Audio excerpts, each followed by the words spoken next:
ये देखो sixth example, a bullet weighing 81 grams and moving at the rate of 200 centimeter per second is fired into a log of wood into which it penetrates 10 centimeter। देखो क्या बोला है, एक bullet है उसको हमने फायर किया, कैसे? ये कोई ना लकड़ी का कोई भी एक मान लो वो पड़ा है बड़ा सारा टुकड़ा, ठीक है, बिल्कुल इसके अंदर ही हमने फायर किया, ठीक है। अब बुलेट का वेट कितना है 81 ग्राम्स, तो मास हो गया 81 gram. Moving at the rate of 200 centimetre per second, यानी कि इनिशियल वेलोसिटी हो गई 200 सेंटीमीटर पर सेकेंड। इसके अंदर जब हमने इसको फायर किया तो इसने 10 सेंटीमीटर तक पेनिट्रेट किया, मान लो ये 10 सेंटीमीटर तक, ठीक है, ये डिस्टेंस, तो डिस्टेंस उसने कितना कवर किया 10 सेंटीमीटर। अब इसका मतलब यहीं तक वो पेनिट्रेट कर पाए, यानी यहाँ तक आते आते क्या है हमारी जो बुलेट है वो स्टॉप हो गई। वैसे भी एक इतने सॉलिड उसमें से मूव कर रही है तो कहीं ना कहीं जाके रुक जाएगी, क्योंकि एक तरह से उस पर रेजिस्टेंस लग रहा है ना यहाँ पे जब इसके अंदर मूव कर रहा है, ठीक है। तो इसका मतलब यहाँ तक आते आते उसकी वेलोसिटी क्या हो गई 0, क्योंकि बुलेट हो गई है स्टॉप। तो फाइनल वेलोसिटी 0, डिस्टेंस इतना कवर किया। यहाँ से आप एक्सेलरेशन निकाल सकते हो कितना आएगा। अब पहले आगे देखते हैं क्वेश्चन में करना क्या है। If the bullet moving with the same velocity were fired into a similar piece of wood 5 centimeter। अब क्या कहा कि सेम है सब कुछ, सिर्फ क्या किया एक दूसरे वुड का कोई हमने पीस ले लिया या लॉग ले लिया, उसमें हम उसको फायर कर रहे हैं, लेकिन वो जो पीस है वो क्या है सिर्फ 5 सेंटीमीटर तक लंबा है, ठीक है, मान लो इतना छोटा सा हुआ। इसका मतलब अब अगर सेम वेलोसिटी है, सेम उसका मास है, सब कुछ सेम है, तो वो 10 सेंटीमीटर तक गया था।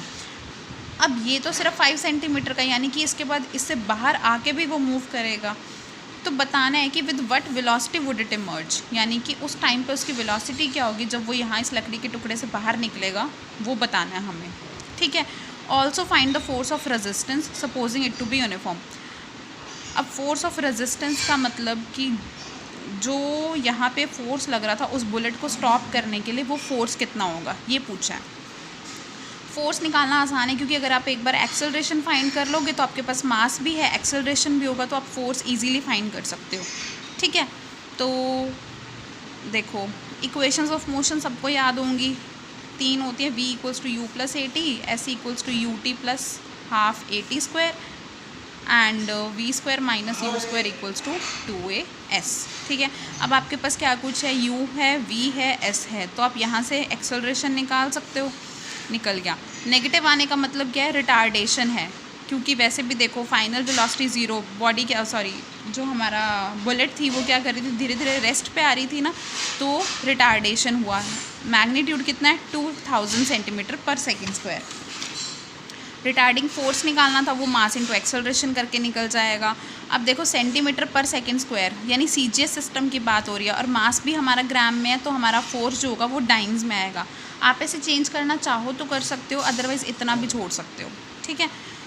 अब उसने क्या कहा था, दूसरे केस में हमारे पास क्या था, इनिशियल वेलोसिटी सेम थी, बस हमारा जो डिस्टेंस है वो चेंज हो गया था। अब उसने पूछा क्या था, फाइनल वेलोसिटी क्या होगी, यहाँ से जब वो बाहर निकलेगा उस टाइम वेलोसिटी क्या होगी, तो हमें v निकालना है फाइनल वेलोसिटी। उसके लिए हमें क्या चाहिए, अगर हम यही इक्वेशन लगाएं तो u स्क्वायर और 2as, तो एक्सेलरेशन अब हमारे पास आ चुका है, इनिशियल वेलोसिटी भी है, डिस्टेंस भी है, तो फाइनल वेलोसिटी भी निकल जाएगी, ठीक है।